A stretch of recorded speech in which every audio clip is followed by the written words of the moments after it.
Most couples assume they should retire together. It feels romantic, intuitive, fair. You work together, you built this life together, you should walk out the door together. But the math doesn't always agree.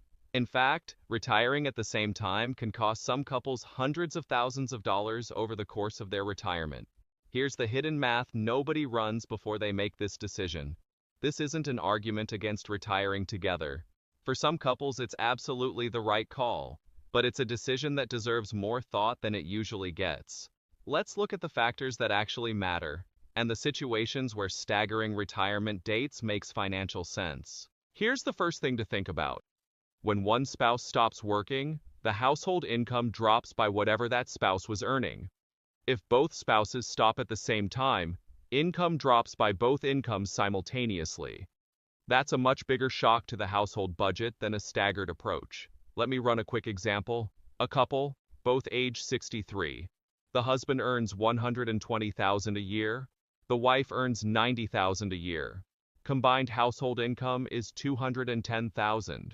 If they both retire at 63, household income drops to whatever their retirement income sources provide. Social Security, withdrawals from savings, maybe a small pension.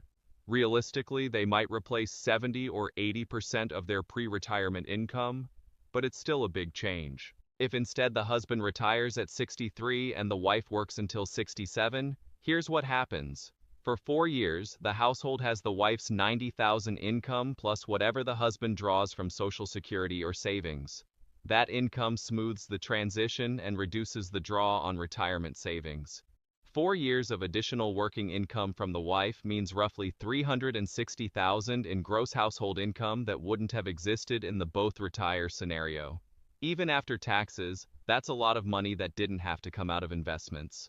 Here's where it gets really interesting. Every year you delay drawing from retirement savings, those savings keep growing.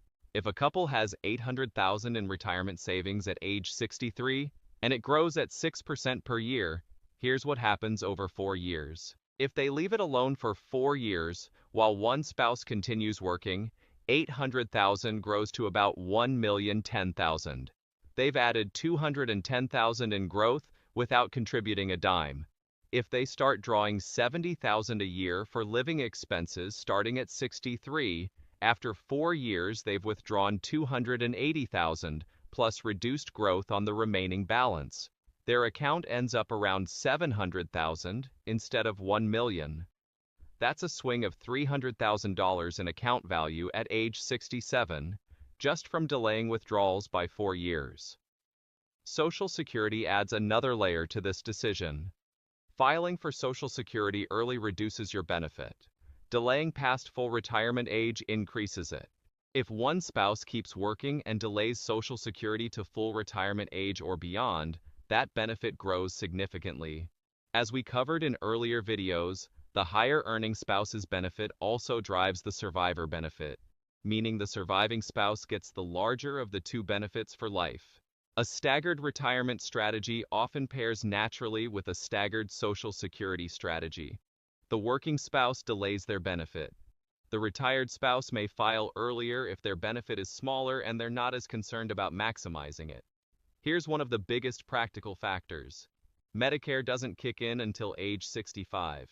Retiring before 65 means finding health insurance some other way. If one spouse keeps working and that spouse's employer provides health insurance for both, the household saves on what could otherwise be enormous health insurance premiums. Private health insurance for a couple in their early 60s can easily run $2,000 to $3,000 a month, $24,000 to $36,000 a year.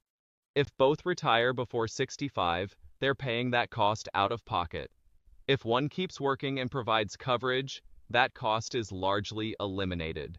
This single factor alone can justify a staggered retirement for many couples. Some workers have pensions that grow significantly in their final years of employment. Many pension formulas use the highest 3 or 5 years of earnings, multiplied by years of service. Working a few extra years can substantially increase the pension benefit for life. Similarly, some retirement plans have vesting schedules, employer match maximums, or other benefits that improve with additional years of service. If one spouse is in this situation, a staggered retirement lets that spouse capture those benefits without forcing the other spouse to keep working too. Now, money isn't everything. There are real reasons couples want to retire together. Shared time. After decades of working, retiring together means immediately starting the new chapter side by side. Travel, hobbies, family time, all of it begins together. Coordination. Both spouses adjust to retirement at the same time, with the same calendar, same routine, same household rhythm. Health and age dynamics. If one spouse has health concerns, or there's an age gap, retiring together might be the right call even if the math suggests otherwise. Equity. Some couples feel strongly that they should retire at the same time as a matter of fairness, especially if one spouse has carried more of the financial load and the other has carried more of the household load. These aren't small considerations. The right answer for any couple isn't purely financial. Here's an approach more couples are considering. Instead of a binary choice between retiring together and one spouse continuing full-time, many people pursue a phased or part-time approach. One spouse fully retires. The other spouse downshifts, moves to part-time work, consulting, or a less demanding role. Maybe they work 20 hours a week instead of 50. They provide some household income, often maintain health insurance through their employer, and they have flexibility to travel and spend time with their retired spouse. This hybrid approach captures many of the financial benefits of staggered retirement while preserving most of the lifestyle benefits of retiring together.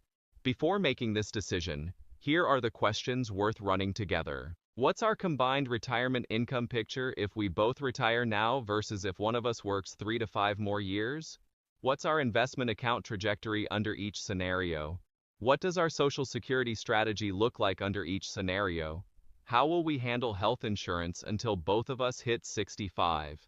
Is there a phased approach that gets us most of what we want with less financial trade-off? How important is retiring at the same time to each of us personally? What do we want our first 5 years of joint retirement to look like, and which scenario better supports that? Let me close with a real example. A couple I'll call David and Sandra, both age 62. David was a teacher, eligible for a pension. Sandra worked in marketing. They originally planned to both retire at 65, but they ran the math and discovered something. David's pension was already going to be significant. If Sandra kept working until 67, just 2 years past their original target, 3 things would happen. First, Sandra's Social Security benefit would grow to her full retirement age amount instead of a reduced amount. Second, their investment savings would have 2 extra years of growth without withdrawals. Third, Sandra's employer would continue to cover their health insurance, eliminating a major out-of-pocket cost. The total impact of those 2 extra years was projected at around $240,000 over the course of their retirement. Sandra liked her job. The extra 2 years didn't feel like a sacrifice. They retired together effectively at 67 for David, 67 for Sandra, and ended up with significantly more financial security than they would have had retiring at 65 together. Here's what I wish more couples understood about retirement timing. The question isn't whether to retire together, it's how to structure the next decade so both of you end up where you want to be. For some couples, that's retiring at the same time. For others, it's a staggered approach. For many, it's something in between. The wrong answer is making this decision without running the numbers first. If this video gave you something to think about with your spouse, hit that like button and drop a comment below. Are you and your spouse planning to retire at the same time? Or are you considering a staggered approach? I'd love to hear how you're thinking about it, and if you want more content for couples planning retirement together, subscribe. I share exactly what I wish I knew so you can make smarter money moves.